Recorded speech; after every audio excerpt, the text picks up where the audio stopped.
자, 여러분. 창세기 하면 뭐가 제일 먼저 떠오르시나요?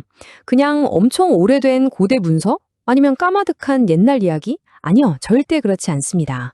오늘 이 해설 시간에서는요, 우리의 삶과 사랑, 그리고 모든 관계를 완전히 뒤바꿀 놀라운 청사진을 창세기에서 발견해 볼 겁니다.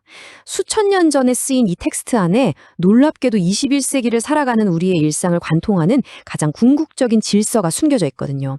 인류의 시작점, 그 깊은 곳으로 함께 가보시죠.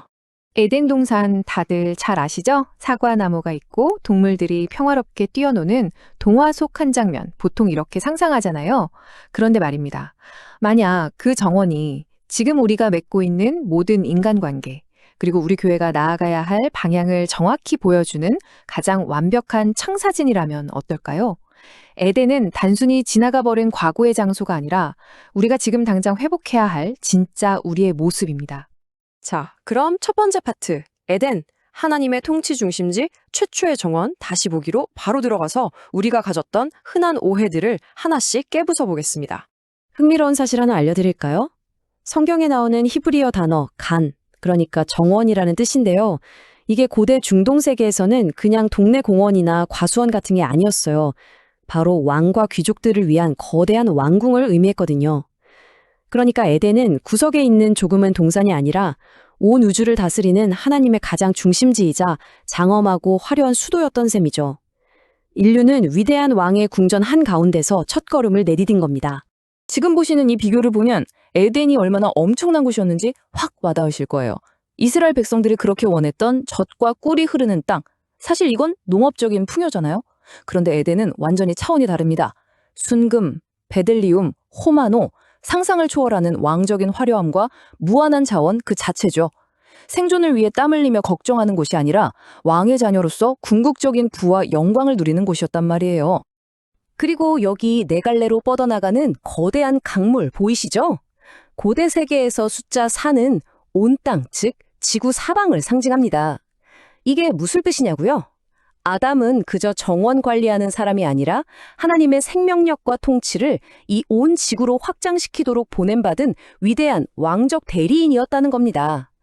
에덴의 축복은 거기서 끝나는 게 아니라 온 세상을 향해 흘러가야만 했던 거죠. 진짜 스케일이 다르지 않나요? 자, 이제 정원 한가운데로 가보죠. 두 번째, 생명과 질서의 기준 두 나무에 대한 진실입니다. 다들 아시지만 깊이는 잘 모르는 그 나무들 이야기예요. 솔직히 선악과 하면 아니 하나님이 왜 굳이 이런 걸 만들어서 함정에 빠뜨렸나 생각하는 분들 많으실 거예요. 하지만 전혀 아닙니다. 생명나무가 하나님의 보호 아래 모든 좋은 혜택을 누리게 해주는 거라면 선악을 알게 하는 나무는 그 생명과 질서를 지키기 위한 일종의 절대적 기준이었어요. 무한한 자유 속에서 창조주와 피조물 사이의 질서를 딱 잡아주는 아주 필수적인 안전장치였던 겁니다. 과일 한 입 먹고 갑자기 똑똑해지는 마법 같은 문제가 아니에요. 이건 무엇이 선하고 악한지를 내가 스스로 결정하겠다는 치명적인 교만의 문제였죠. 마치 창세기의 요셉 이야기랑 아주 똑같습니다. 요셉이 보디발의 집에서 모든 걸 다스릴 엄청난 권한을 얻었지만 단 하나, 주인의 아내만큼은 절대 건드릴 수 없는 선이었잖아요. 그 넘지 말아야 할 경계선이 역설적으로 가장 완벽한 자유와 질서를 보장해주는 법이거든요. 이제 인간관계의 판도를 완전히 바꿔놓을 세 번째 파트, 내 뼈 중의 뼈, 평등한 관계, 잃어버린 돕는 배필로 넘어가 보겠습니다. 아담이 동물들 이름 지어주는 장면 기억하시죠? 아담이 엄청난 통치권을 행사하는 건데 사실 이건 하나님이 아주 특별하게 준비하신 시청각 교육이었어요. 네가 이렇게 온 세상을 다스려도 너랑 완벽하게 소통하고 동등하게 나란히 설 파트너가 없으면 너는 참 불완전한 존재야. 이걸 아담 스스로 뼈저리게 느끼게 하신 거죠. 진짜 통치와 삶은 절대 혼자 이룰 수 없는 거니까요. 자, 여기서 정말 중요한 사실 하나 짚고 갈게요. 우리가 수천 년간 오해해온 건데요. 여자가 남자의 갈비뼈로 만들어졌다고 흔히들 알잖아요. 그런데 이 히브리어 원어 칠라는 뼈가 아니라 바로 옆, 사이드를 뜻합니다. 그러니까 여자는 남자에게 종속되거나 열등한 존재가 아니라 완벽하게 동등한 옆에 나란히 서는 파트너로 창조된 거예요. 이거 진짜 엄청난 반전 아닙니까? 깊은 잠에서 깬 아담이 여자를 처음 보고 뭐라고 외치죠? 이는 내 뼈 중에 뼈요, 살 중에 살이라. 와, 정말 멋지지 않나요? 여자가 자기 생명 그 자체이고 완벽한 일부라는 환희에 찬 외침입니다. 누군가가 군림하고 지배받는 위계질서 따위는 일절 없는 완전하고 완벽한 관계적 평등의 최초 청사진이 바로 이 고백 속에서 완성된 거예요. 성경에 벌거벗었으나 부끄러워하지 않았다고 나오잖아요. 이게 단순히 입을 옷이 없었다는 원시적인 얘기가 아닙니다. 오늘날 우리는 상처받을까봐 끊임없이 나를 포장하느라 바쁘지만 에덴에서는 달랐어요. 권력 차이 제로, 위계질서 제로, 불안감 제로, 서로에게 숨길 게 전혀 없는 완전하고 흠없는 평등과 신뢰의 상태. 바로 그 정점을 보여주는 겁니다. 하지만 참 안타깝게도 이 완벽했던 청사진이 산산조각 나고 맙니다. 네 번째 파트, 인간관계의 왜곡, 청사진이 깨졌을 때입니다. 죄라는 게 그냥 선악과 하나 훔쳐먹은 단순 규칙 위반이 아니에요. 죄가 세상에 들어오자마자 가장 먼저 치명적으로 파괴해버린 게 바로 이 나란히 서 있던 평등한 관계의 역학이었습니다. 신뢰는 깨지고 서로를 다스리고 지배하려는 끔찍한 권력 다툼이 시작된 거죠.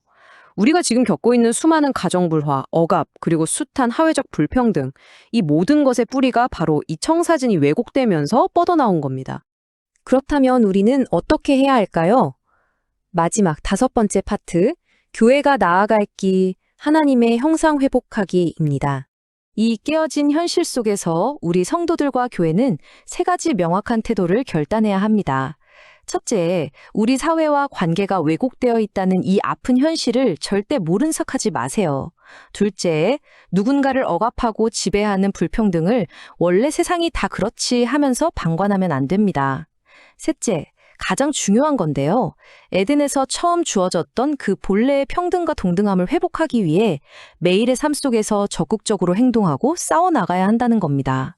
결국 오늘날 교회와 우리 성도들은 아담이 에덴에서 받았던 그 위대한 사명을 고스란히 이어가야 할 사람들입니다. 세상은 끊임없이 계급을 나누고 차별의 벽을 세우지만 우리는 우리 자신이 먼저 생명을 주는 하나님의 통치 중심지가 되어야 해요.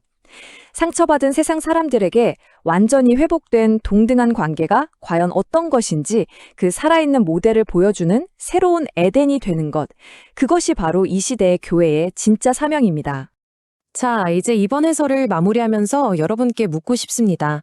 오늘 이 창세기의 깊은 통찰을 들으셨는데 권력과 지배로 얼룩진 세상의 왜곡된 질서에 계속해서 순응하시겠습니까? 아니면 바로 지금 여러분의 가정, 직장, 그리고 매일 마주하는 모든 관계 속에서 에덴의 그 완벽했던 청사진을 다시 살아내시겠습니까? 오늘 우리가 나눈 이 이야기가 여러분의 매일을 위대한 회복의 여정으로 이끌어주기를 진심으로 기대합니다.